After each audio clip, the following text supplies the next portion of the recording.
मोठं करू पोरी. आपल्या येण्यानं घर जरा आनंदानं भरणारच आहे, तरच त्या घरात पाय ठेवावा. आपण जर त्यांना नको असू तर लगेच काढता पाय घ्यावा. मी माझ्या लेकरांच्या ओढीनं इथं आले होते. मला वाटलं होतं माझ्या सूर्याला, माझ्या लेकींना माझ्या इतकीच मला भेटण्याची ओढ असेल. पण मी कुठं होते, कशी जगले, कोणीच नाही मला विचारलं. माझ्या नसण्यानं त्यांना इतका जखमा झाल्या आहेत, त्या भरून नसतील निघाल्या. आता जेव्हा त्या भरून निघतील तेव्हाच मी या घरात येईन. नको अडवू मला, नाही राहायचं मला असं. सूर्या, सूर्या थांबव ना त्यांना. अरे जन्मदाती आई आहे ती तुझी. हे बघ, त्या जर एकदा गेलं ना आणि परत आलं नाही तर. धनु, राजू, राजू थांबव ना त्यांना. आई, आई थांबा ना प्लीज. आई. वहिनी, जेव्हा हिच्या आठवणीत आम्ही आई म्हणून हाक मारायचो ना, तेव्हा ओ म्हणून दादाचाच आवाज कानावर यायचा. आमच्यासाठी आमची एकच आई आहे आणि ती म्हणजे दादा. आणि ज्या गोष्टीचा दादाला त्रास होतो ना, ती गोष्ट आम्ही कधीच करत नाही. आणि जमलं तर तू पण तेच कर, त्याच्या नको मागं लागूस. आई, आशा थांब.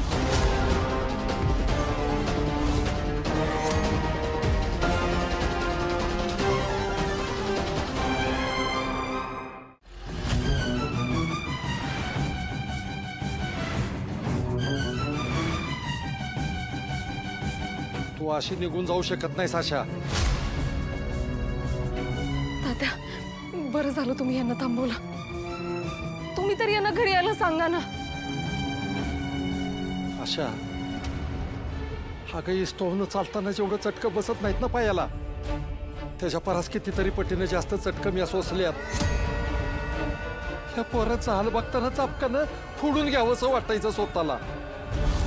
काय चूक होती माझी? तुझ्याशी लगीन केलं ही चूक होती? तुझ्याशी संसार केला ही चूक होती? का तुझ्या विश्वास ठेवला ही चूक होती?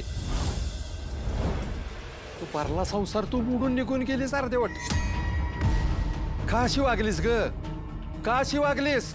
मला सगळ्या प्रश्नांची उत्तरं पाहिजेत बघ. मी तुला अशी जाऊ देणार नाही बघ.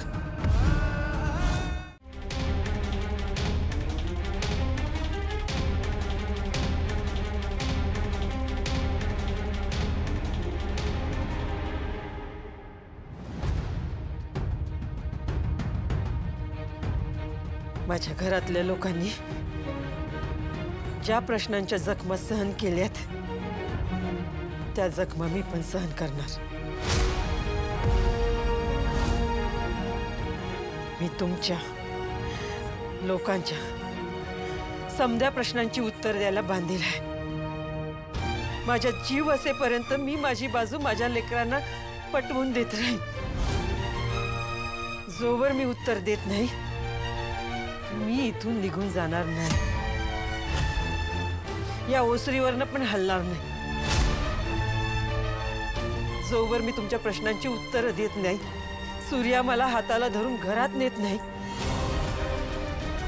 तोवर या घराचा दरवाजा मीच माझ्यासाठी बंद केला असं समजा.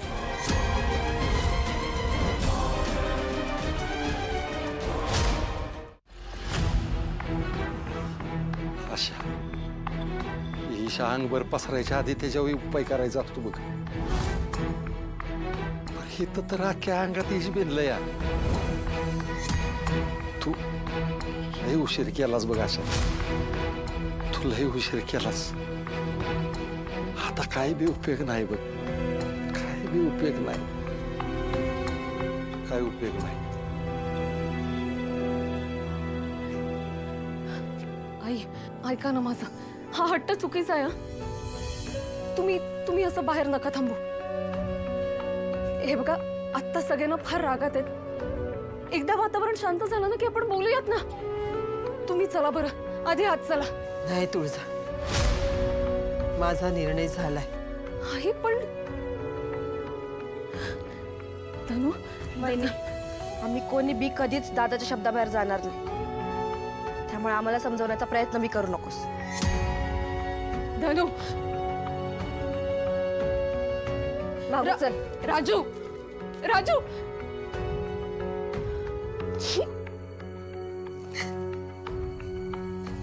आई आई ऐका ना माझं. तुम्ही जर इथे राहिलात ना तर आजारी पडालो. आधीच तुमची तब्येत काही बरी नाहीये. पोरी, शरीराचं काय घेऊन बसलीस? माझ्या मनाला झालेल्या जखमा जर तुला दाखवता आल्या असत्या तर तुला कळलं असतं की आतनं मी किती आजारी आहे. जाऊ दे. हे बघा, पोट भरण्यासाठी नाही पण बरं वाटण्यासाठी काहीतरी खावं तर लागेल की नाही. आणि ह्या सगळ्याचा त्रास शरीराला का म्हणून द्यायचा? हे घ्या, 2 घास खाऊन घ्या. सगळे जेवले का ग? बघ ना, तेजूने आज घरात गोड बातमी देऊन सगळ्यांना खुश केलं आणि मी कर्मदरिद्री इथे येऊन त्या आनंदाला ग्रहण लावलं. आई अहो, असं काहीच नाहीये. देवी आईने हे सगळं घडवून आणलंय की नाही. मग यातून काहीतरी चांगलंच होणार आहे. तुम्ही फक्त तिच्यावर विश्वास ठेवा. आणि आई, आता थांबायचं नाही हं. जोपर्यंत सूर्या तुम्हाला स्वीकारत नाही तोपर्यंत आपल्याला संघर्ष करावाच लागणार आहे. आपल्याला लढावं लागणार आहे आई.